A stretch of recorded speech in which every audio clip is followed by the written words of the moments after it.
Hola, buenas tardes. Buenas tardes. Chiquillos, vamos a seguir con la clase. Eh, Empezamos a ver camiones fuera de carretera o volquetes también llamados y sus características principales. Lo mismo que he hecho con otro equipo.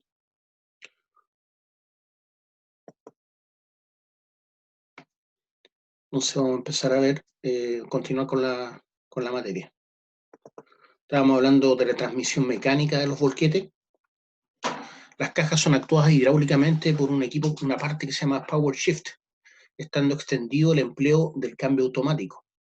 En aquellos modelos cuya caja, en aquellos modelos cuya caja no es automática, existe un interruptor que permite optar por un funcionamiento de la transmisión con el convertidor abierto en todo momento, o bien con la posibilidad de que funcione el cierre del convertidor cuando la marcha del equipo supere esos momentos de poca velocidad que se dan, como se decía en la arrancada o en el tramo final de la frenada.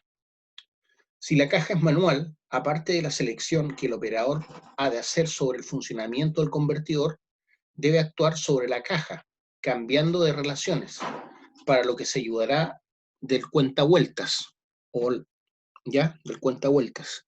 Si la caja es de funcionamiento automático, el manejo es más sencillo, pues el operador tan solo tendrá que actuar inicialmente seleccionando una de las 5 posturas de la palanca. Por ejemplo, neutra, ¿cierto? El retroceso, la primera velocidad, la segunda, la tercera y la cuarta velocidad, o en la tercera, que actúa la segunda, tercera, cuarta, quinta y sexta velocidad. Entonces existe la palanca neutra, la palanca retroceso, la palanca 1, que es la primera velocidad, la palanca 2, que es la segunda, tercera y cuarta velocidad, y la palanca 3, que abarca la segunda, la tercera, la cuarta y la quinta y sexta velocidad. En cuanto al grupo diferencial, salvo su robustez, no tiene ningún elemento especial digno de mención si se compara con los de los equipos convencionales. Solamente cabe decir que el diseño de los engranajes permite que el volquete no quede atascado en caso de estar los suelos embarrados. Los mandos finales reducen la velocidad del tren motriz y multiplican el par mediante un pequeño piñón o engranaje que acciona otros engranajes más grandes. Son del tipo planetario con el objeto de reducir las cargas. Repito eso, los mandos finales reducen la velocidad del tren motriz y multiplican el par mediante un pequeño piñón o engranaje central, que acciona otros engranajes más grandes. Son del tipo planetario, con el objeto de reducir las cargas. Los mandos finales y los frenos van alojados en una carcasa parecida a un tambor, quedando protegidos del polvo y la suciedad. Con esto se evita, ¿cierto?, la contaminación del planetario y también el desgaste de las partes. Hablemos ahora de la transmisión eléctrica. Como consecuencia de la demanda de potencia para responder a los aumentos de producción de las minas a cielo abierto, en el año 1963 la compañía americana General Electric fabricó el primer camión fuera de carretera con el sistema de transmisión eléctrica. Voy a mostrarle una figura que representa una de estas unidades, ¿ya?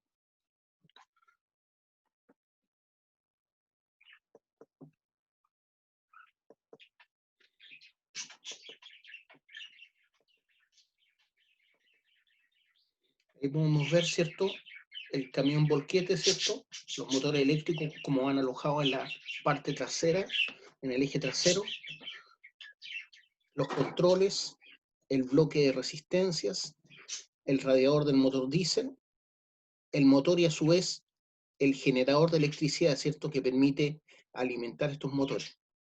Entonces ese fue el primer camión con transmisión eléctrica, que son los que actualmente se utilizan.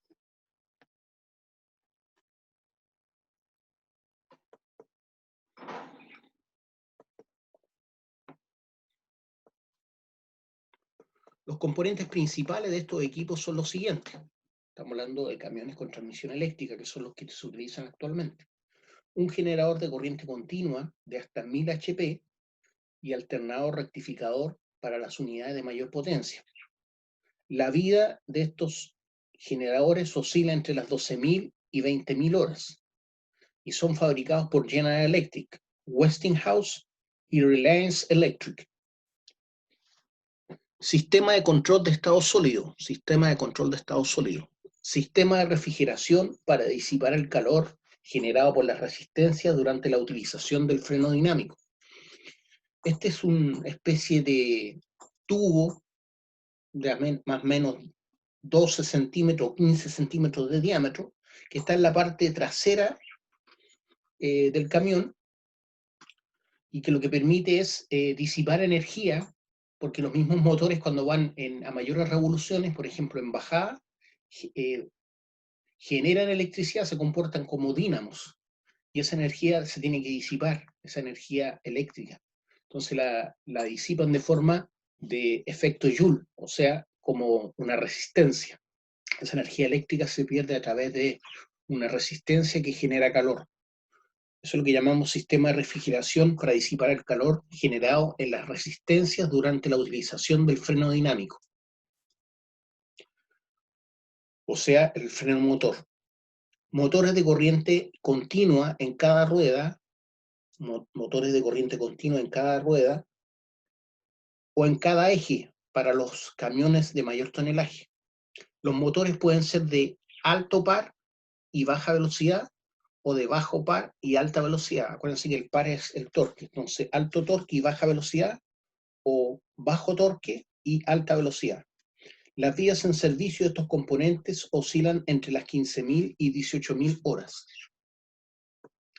El módulo motor, que incluye los engranajes de reducción y el freno, también es una parte importante de la transmisión eléctrica. Los soplantes para los generadores y motores. Los soplantes o sopladores para los generadores y motores. Durante el desplazamiento de los camiones, los motores que se encuentran montados en el interior de las llantas traseras, que es lo usual, van conectados en paralelo al generador. El generador es excitado separadamente por una excitatriz, que a su vez se encuentra conectada a una batería. El campo del motor está en serie.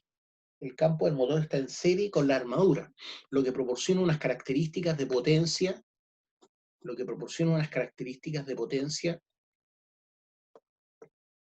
constante,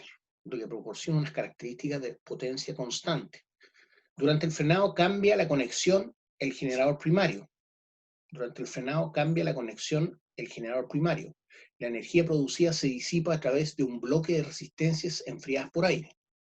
El valor de esa resistencia determina la caída de tensión en el circuito del motor durante el frenado y por lo tanto la velocidad del vehículo, construyendo esta operación el frenado dinámico. Voy a repetir esta parte, ¿ya? Durante el frenado cambia la conexión el generador primario. La energía producida se disipa a través de un bloque de resistencias enfriadas por aire. El valor de esa resistencia determina la caída de tensión o la caída de voltaje, ¿cierto?, en el circuito del motor durante el frenado y por lo tanto la velocidad del vehículo, constituyendo esta operación el frenado dinámico o el frenado motor. ¿Qué más podemos decir de la transmisión eléctrica?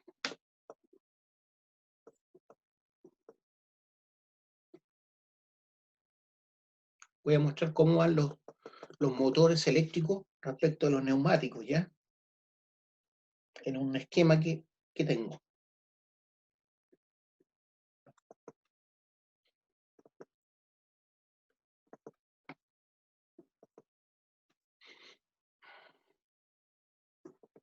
Ahí tengo, como pueden ver,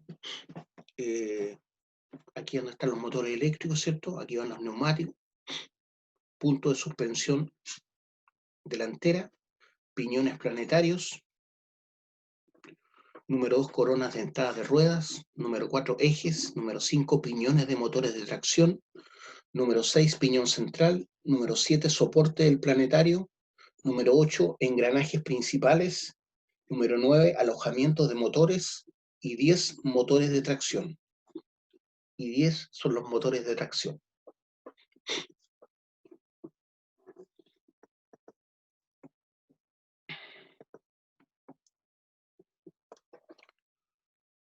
¿Qué más podemos decir de la transmisión eléctrica? Las principales ventajas de la transmisión eléctrica sobre la mecánica son las siguientes. Máxima utilización de la potencia del motor en todo el rango de velocidades. Máxima utilización de la potencia del motor en todo el rango de velocidades. Freno dinámico. Simplificación de la operación. Y mayor fiabilidad. Simplificación de la operación y mayor fiabilidad. Veamos qué es lo que es el bastidor, que es una de las partes principales del camión. El bastidor principal o chasis es la espina dorsal del camión y está constituido por elementos de acero de alta resistencia capaces de soportar los importantes esfuerzos de torsión, flexión e impacto de los numerosos ciclos de carga, acarreo y descarga. Tiene una sección en forma de caja y una estructura soldada y reforzada. Consta de 2 vigas cajón principales firmemente unidas por un parachoques delantero integral, un travesaño bajo el bastidor, para que se una los montajes de los cilindros de suspensión delanteros. Entonces tiene un travesaño bajo el bastidor para que se una a los montajes de los cilindros de suspensión, o sea, los amortiguadores delanteros. Un travesaño sobre el bastidor principal que soporta la parte delantera de la caja y sirve de montaje a la plataforma de conservación y cabina. Y un travesaño tubular que absorbe las cargas de empuje. Y un travesaño trasero que soporta los cilindros de suspensión y pivotes de la caja.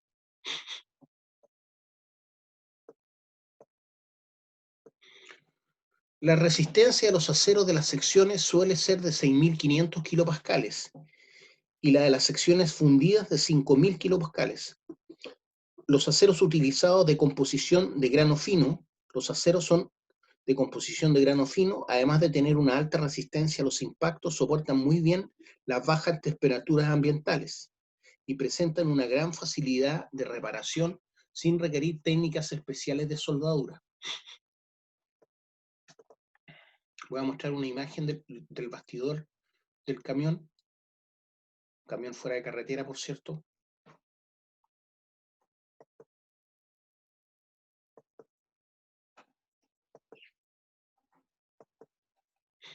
Ahí se ve el bastidor, ¿cierto? Pivotes de cilindros, suspensión trasera, pivotes de la caja. Esta es la parte delantera, ¿cierto? Sección de la plataforma de mantenimiento, el parachoques delantero, soporte de la cabina, tubo transversal del chasis, travesaño. Estas son las vigas principales del bastidor de un camión.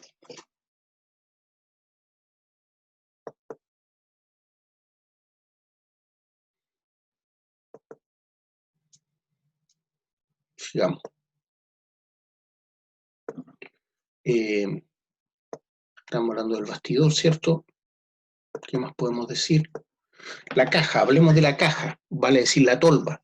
Las cajas de los volquetes está construida de planchas de acero de alta resistencia elástica. Las cajas o tolva de los camiones fuera de carretera están construidas de planchas de acero de alto límite elástico. Estamos hablando de 1.300 megapascales, que proporcionan una elevada resistencia a los impactos y al desgaste. Recuerden que el material cae, ¿cierto?, de cierta altura a la tolva, por lo tanto tiene que ser un material no frágil. Las vigas de esfuerzo son huecas, de sección rectangular, por las cuales circulan los gases de escape para producir el calentamiento de la caja y así evitar la adherencia al material cuando está húmedo o es arcilloso. Miren qué interesante. El fondo de la caja o tolva y la sección longitudinal es en forma de V corta, de manera que el centro de gravedad de la carga queda lo más bajo posible para incrementar la estabilidad. El declive hacia el declive hacia adelante proporciona una excelente retención de la carga, aún al subir pendientes, mientras que los declives desde el fondo de la caja hacia las paredes laterales desvían la fuerza de los impactos de carga, centran el material en la caja y bajan el centro de gravedad, como ya se ha indicado. En cuanto al sistema de vuelco o volteo de la caja, este suele ser el convencional, con vuelco trasero, mediante la elevación de cilindros hidráulicos, generalmente 2. Con el fin de reducir el efecto de los impactos durante la carga y los desgastes por abrasión, se han hecho intentos de revestir las cajas de los volquetes con cauchos especiales. La experiencia demostró que los resultados no eran del todo satisfactorios, y en la actualidad se ha llegado a algunas cajas especiales en las que se sustituye el fondo de la misma por un colchón de caucho, soportado por un entramado de elementos elásticos anclados en el lado de la caja. Voy a mostrar una figura donde se puede ver una caja típica, ¿cierto?, de un camión. Esto fuera de carretera. Esta corresponde a un camión Caterpillar.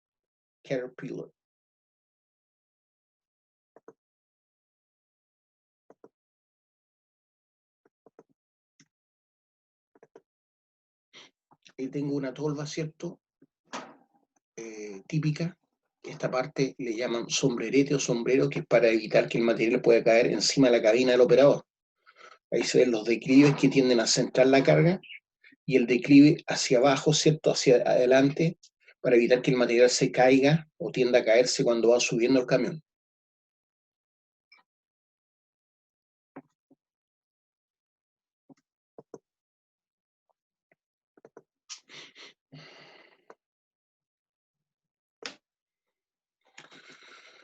Las principales ventajas de este tipo especial de cajas son unas que se llaman cajas colgantes, otras cajas que se llaman cajas colgantes.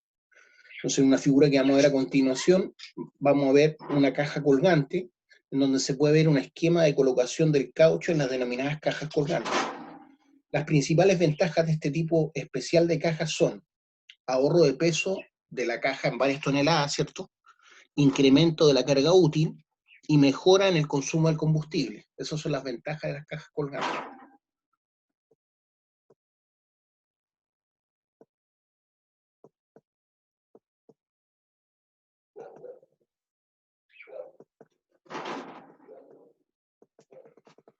Voy a mostrar un dibujo, ¿cierto?, de estas cajas colgantes. Un esquema, más bien dicho.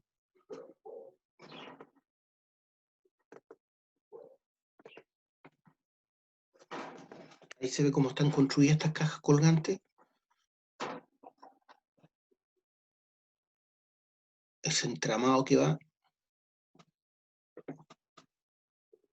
Y encima va esa especie de caucho grueso con estos tirantes que evitan, ¿cierto?, que caiga el material por abajo.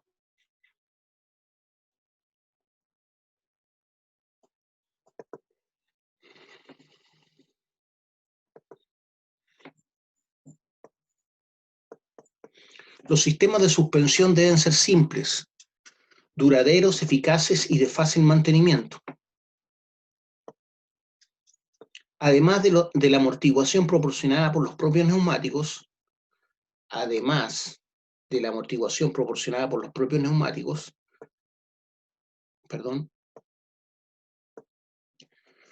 básicamente se emplean 3 sistemas de suspensión: ballestas o muelles de acero, amortiguadores de goma y cilindros hidroneumáticos. Esto tiene que ver con los sistemas de suspensión, ¿ya? Deben ser simples, duraderos, eficaces y de fácil mantenimiento. Además de la amortiguación proporcionada por los propios neumáticos, básicamente se emplean 3 sistemas de suspensión: ballestas o muelles de acero, amortiguadores de goma y cilindros hidroneumáticos. Resortes de acero.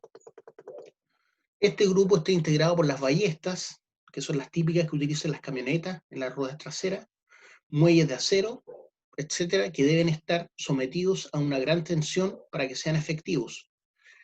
Esto hace que los materiales estén sujetos al fenómeno de fatiga, Este sistema de suspensión utilizado en camiones mineros se caracteriza por su robustez, gran peso y poca tolerancia de oscilación cuando se produce una rotura.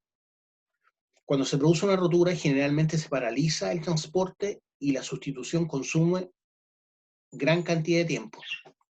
Su uso es cada día menor y se centra primordialmente en los volquetes antiguos con capacidades inferiores a 75 toneladas. Estamos hablando de los resortes de acero. Suspensión de goma. La goma o el caucho no se pueden considerar como un resorte muy eficiente, pero son capaces de disipar de forma controlada la energía almacenada. Estos productos se han fabricado para que sean autoamortiguadores en un 50% aproximadamente y no requieren un sistema auxiliar de absorción de choques. La unidad de suspensión consiste en una columna de discos de goma unidos a piezas de metal, en orden a proporcionar una curva, carga, compresión idónea. Una columna secundaria de goma recibe el esfuerzo de carga cuando la columna principal se encuentra en estado de compresión total, aunque virtualmente el mantenimiento no existe. Se deben reemplazar cuando se encuentran deterioradas, lo cual supone que ocurre cuando superan las 25.000 horas de trabajo. Voy a repetir esta parte. La unidad de suspensión consiste en una columna de discos de goma unidos a piezas de metal, en orden a proporcionar una curva, carga, compresión idónea. Una columna secundaria de goma recibe el esfuerzo de carga cuando la columna principal se encuentra en estado de compresión total. Aunque virtualmente el mantenimiento no existe, se deben reemplazar cuando se encuentran deterioradas, lo cual se supone que ocurre cuando se superan las 25.000 horas de trabajo. Entonces, una de las ventajas que tienen las cajas colgantes que vimos es que tienen mayor vida útil de la armadura de la caja al reducirse los impactos. Eliminación de la tendencia al adherirse a la caja de algunos materiales y mejores condiciones de trabajo del operador al reducirse los impactos y el ruido. Esas son ventajas, ¿cierto?, de la caja colgante que vimos en el esquema anterior. Mayor vida de la armadura de la caja al reducirse los impactos, eliminación de la tendencia a adherirse a la caja de algunos materiales y mejores condiciones de trabajo del operador al reducirse los impactos y el ruido. Estas son las que están cubiertas con caucho.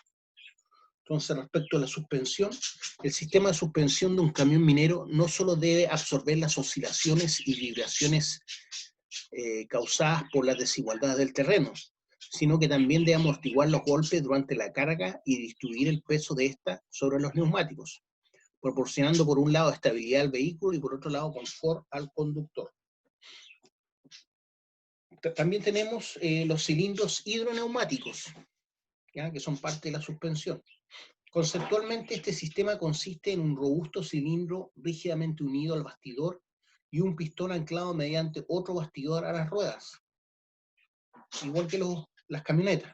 Al encontrarse un bache o impacto de carga, el pistón entra en la caja del cilindro comprimiendo el nitrógeno y absorbiendo la fuerza inicial del impacto. Al mismo tiempo, el aceite es lanzado a la cámara de compresión a través de orificios y de una válvula de retención unidireccional especial. A medida que pasa el impacto, el nitrógeno se expande nuevamente, el pistón regresa a su posición original y la válvula de retención limita el flujo de aceite de retorno, amortiguando el salto del cilindro. Los cilindros pueden amortiguar varios choques simultáneamente. Eso respecto a los cilindros hidroneumáticos que son parte de la suspensión de algunos camiones.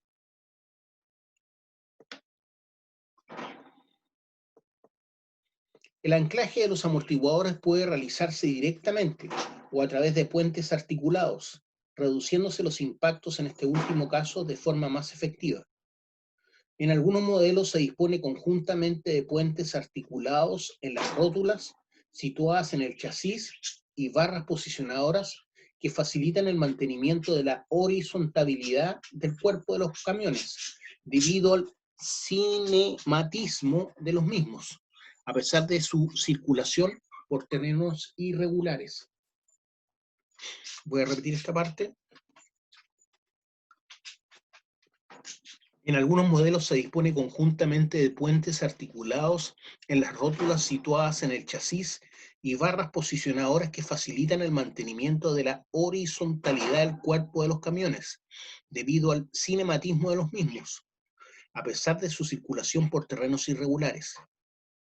Otros tipos de amortiguadores que se están desarrollando son los que utilizan líquidos siliconas con o sin un gas, como el helio. Entonces, otro tipo de amortiguadores que se están probando son los que se desarrollan con líquidos siliconas con o sin un gas, como el helio. ¿Qué podemos decir respecto de los frenos?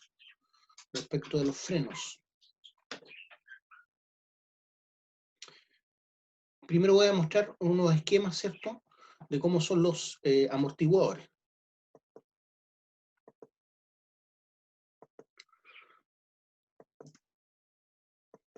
En la imagen izquierda tenemos un amortiguador de goma con sus partes constituyentes, amortiguador de goma, brazo de dirección, bastidor, amortiguador de la carga, varilla guía, casquillo, cilindro interior, cilindro exterior, casquillo, el árbol a donde va anclado, amortiguador hidroneumático a la derecha, cámara de amortiguación, ¿cierto?, caja del cilindro, pástago, nitrógeno.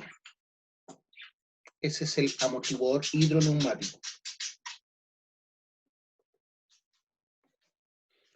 Podemos decir respecto a los frenos. El sistema de frenos de que van provistos los camiones es especial, pues deben soportar frenadas prolongadas al bajar pendientes mientras van totalmente cargados. Los sistemas de frenado se componen de frenos de servicio, frenos de emergencia, frenos de estacionamiento y retardador. En lo referente a los diseños de los frenos, estos pueden ser los siguientes.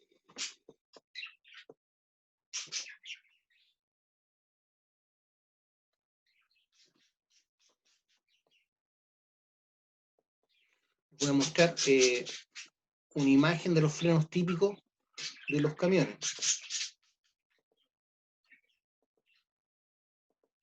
Ahí tenemos discos múltiples, zapatas, ¿cierto?, tipo balatas,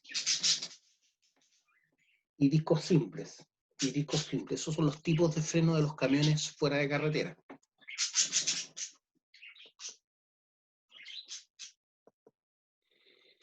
¿Qué podemos decir de los discos múltiples? Discos múltiples, autoajustables y en baño de aceite, que es enfriado por medio de un refrigerador de agua. Autoajustables y en baño de aceite, que es enfriado por medio de un refrigerador de agua.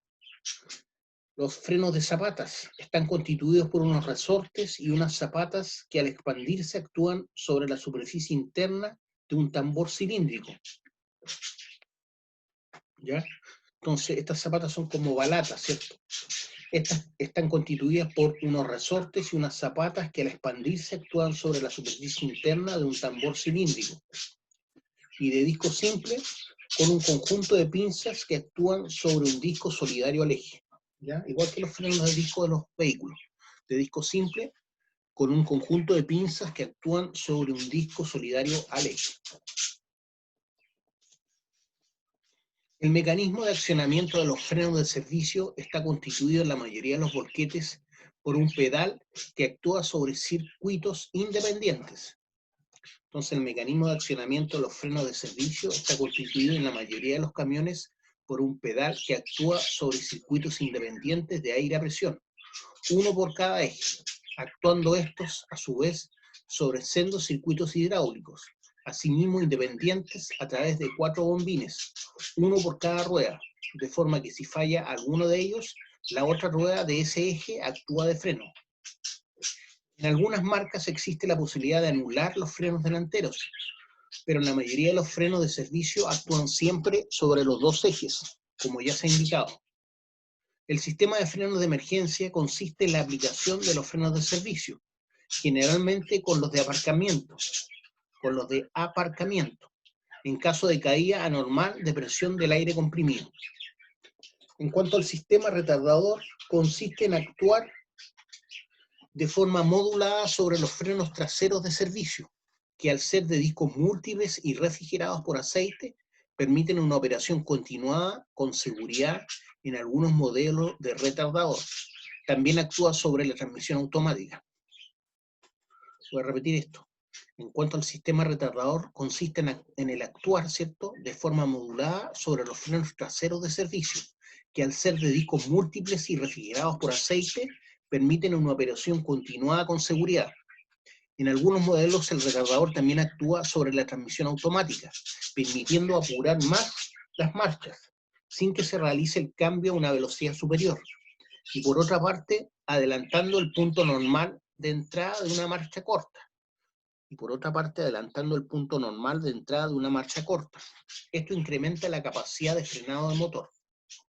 Algunos modelos disponen del sistema denominado freno al convertidor o Torque-Matic, que es un freno dinámico situado en el convertidor y la transmisión.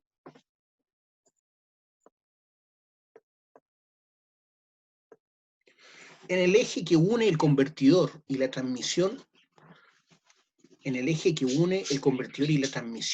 montan una turbina que gira en vacío dentro de una caja estanca, o sea, al vacío. Repito esto.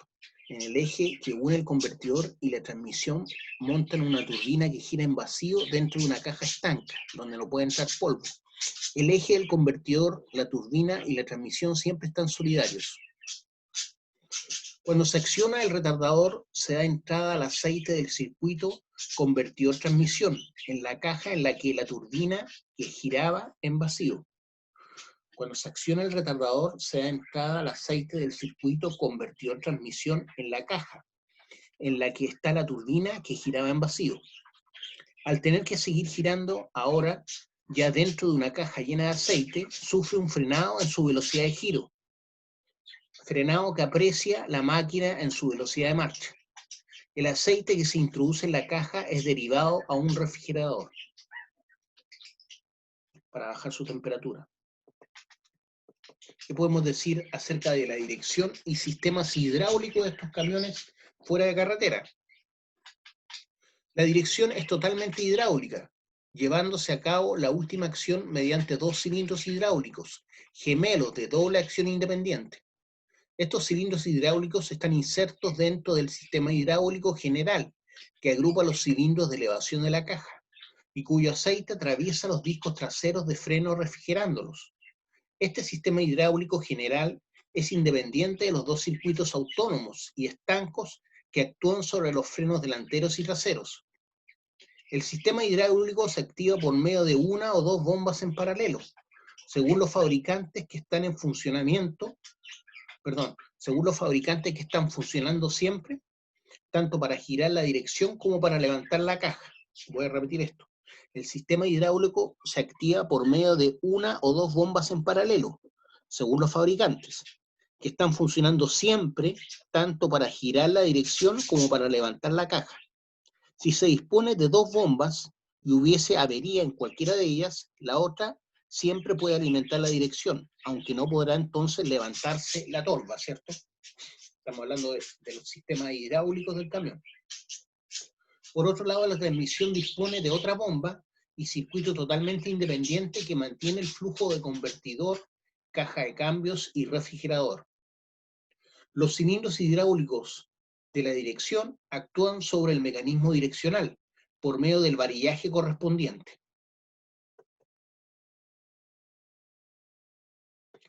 Estando protegido todo el sistema por el travesaño frontal del bastidor.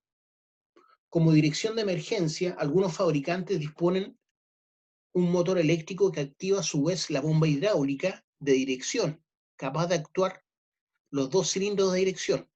Entonces, como dirección de emergencia, algunos fabricantes disponen un motor eléctrico que activa a su vez la bomba hidráulica de dirección, capaz de actuar los cilindros de dirección, aunque el motor se pare de forma fortuita en plena marcha. Al ser activada esa dirección por un motor eléctrico, puede ser operada siempre que la batería tenga carga, aunque el motor diésel haya sufrido una avería. Es una dirección de emergencia, ¿cierto?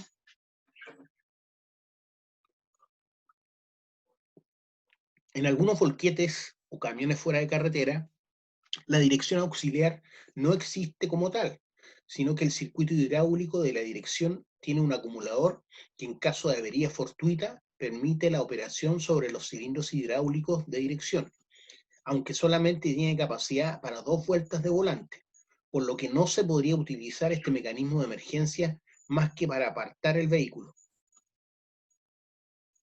¿Qué podemos decir sobre las ruedas? Constituyen el último eslabón de la transmisión y por tanto en ella se convierte el par en fuerza de tracción sobre el terreno en contacto con el neumático.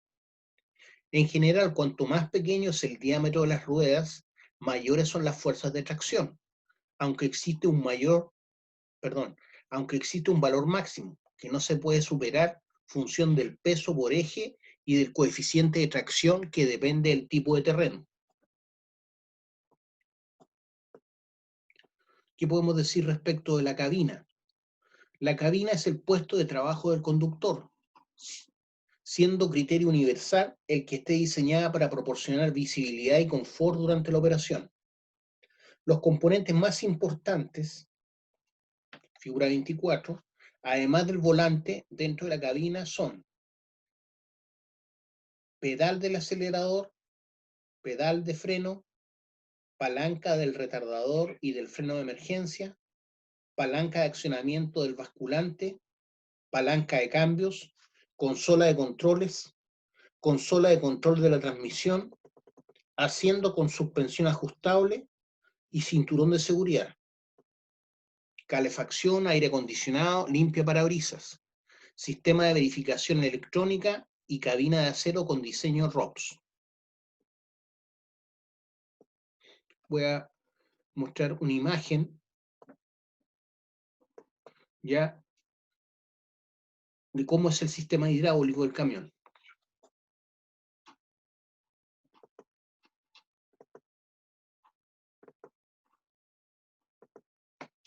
Ahí tenemos un sistema hidráulico típico de un camión.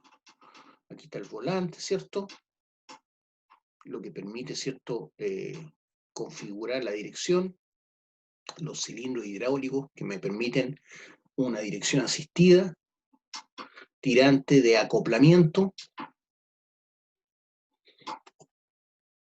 válvula direccional, varilla, tuberías de aceite, palanca. Ese sería el sistema hidráulico de un camión.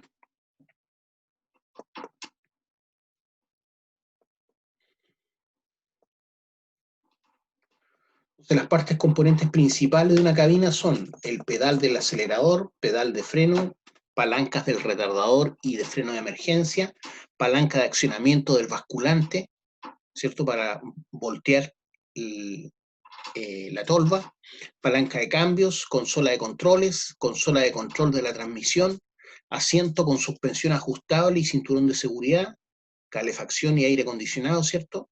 Limpia parabrisas, sistema de verificación electrónica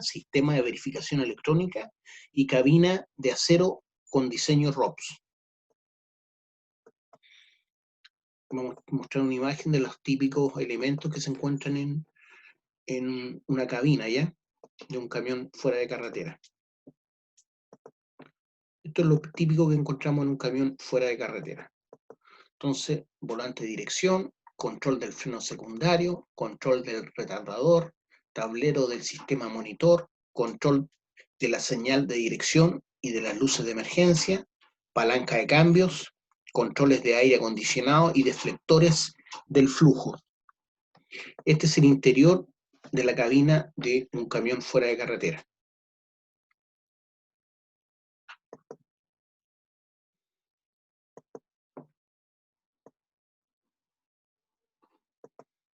Aplicaciones, las aplicaciones que tienen estos camiones. Los camiones se emplean como unidades de transporte en las explotaciones mineras convencionales y en los movimientos de rocas y tierra en obras públicas. En la tabla 3 que vamos a mostrar, se indican algunos de los factores operacionales más frecuentes en distintos sectores mineros y de obras públicas, ¿ya? Voy a mostrar una tabla que muestra distintos factores, ¿cierto?, de los camiones fuera de carretera.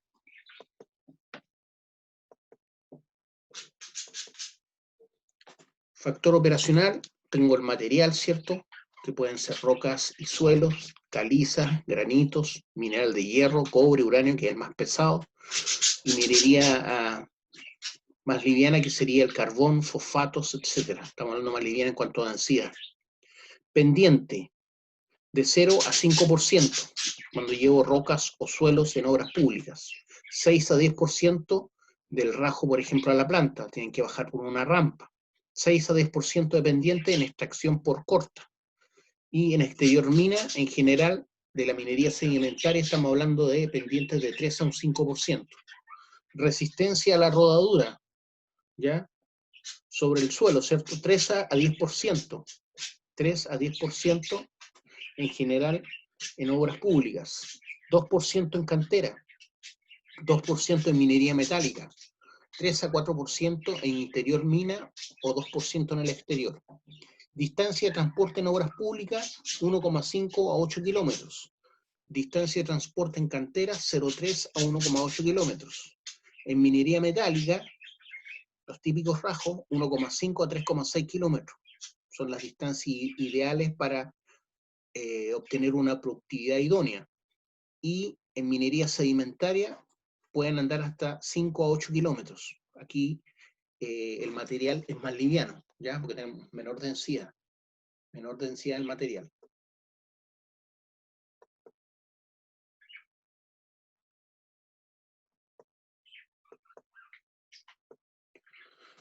Entonces estamos hablando que la selección entre los diferentes tipos de unidades se debe realizar en función de las características de la operación que se vaya a llevar a cabo. Estamos hablando de las aplicaciones de los camiones. Por ejemplo, en un volquete convencional o camión convencional, el material a transportar es grueso y con granulometría variable, como la roca, ¿cierto? Producto de la voladura. Se producen impactos durante la carga, se precisa remontar fuertes pendientes, se requiere rapidez de colocación y maniobrabilidad en áreas poco amplias. Se necesita selectividad para transportar distintas clases de material. En el caso de los volquetes con tractor remolque, ya los vimos en la primera clase, ¿cierto?, de volquetes, se requiere gran maniobrabilidad. Se opera en pistas horizontales y con poca pendiente. Se necesita una gran flotación de los neumáticos. Las longitudes de transporte son grandes. El motor térmico es igual al de otros equipos de los que se dispone. Respecto a los camiones articulados o volquetes articulados, se precisa de una gran maniobrabilidad. Las pistas de transporte están en muy mal estado generalmente. Las condiciones meteorológicas son muy adversas. Se utilizan unidades de 2 ejes con materiales duros y volquetes de 3 ejes con pistas blandas y materiales de tipo medio. Camiones de descarga por el fondo. El material a transportar está bien fragmentado, es poco abrasivo y fluye fácilmente. Las pendientes no exceden del 3 al 5%, permitiendo una gran velocidad de la marcha. Se requiere una gran flotación de los neumáticos. Las distancias de transporte van de medias a grandes y la descarga debe hacerse durante la marcha. Todo eso respecto a las características idóneas, ¿cierto?, para estos camiones.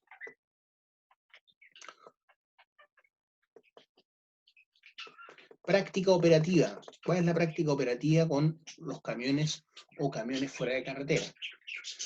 Las operaciones básicas que se realizan con los volquetes son recepción de la carga sobre la caja, transporte al punto de vaciado, descarga del material y retorno al punto de carga.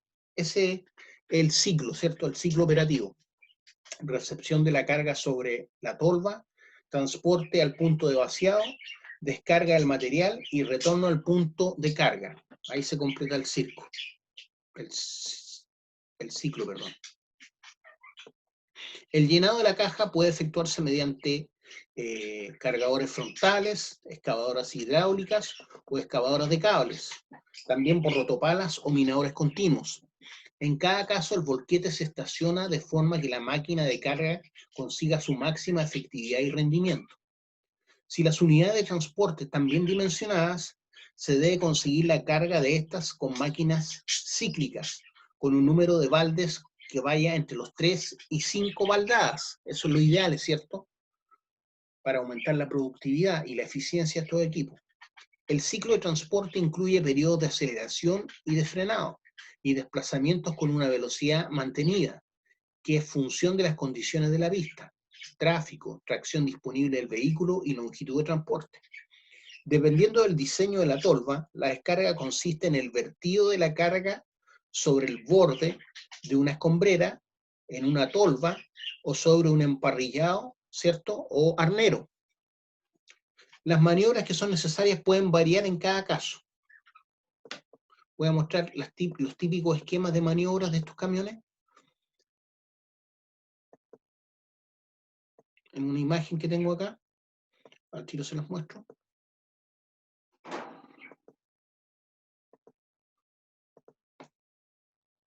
Ahí están las típicas maniobras, ¿cierto?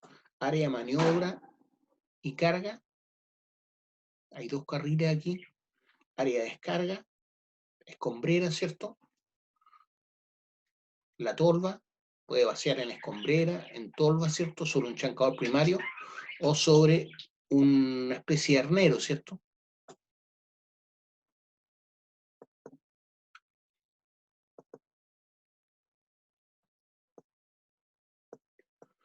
El retorno al punto de carga con el volquete vacío se produce a mayor velocidad e incluye la maniobra de posicionamiento junto a la máquina de carga.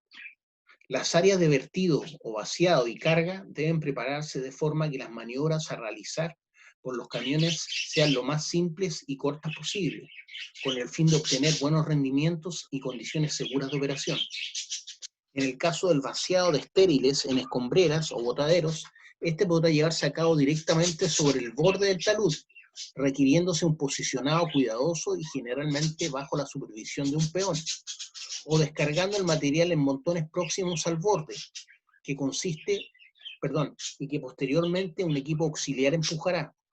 Este último procedimiento es más seguro y requiere tiempo de maniobras más reducidos. Ya, chiquillo, lamento la poca concurrencia. Vamos a dejarlo hasta aquí por el momento. Buenas tardes.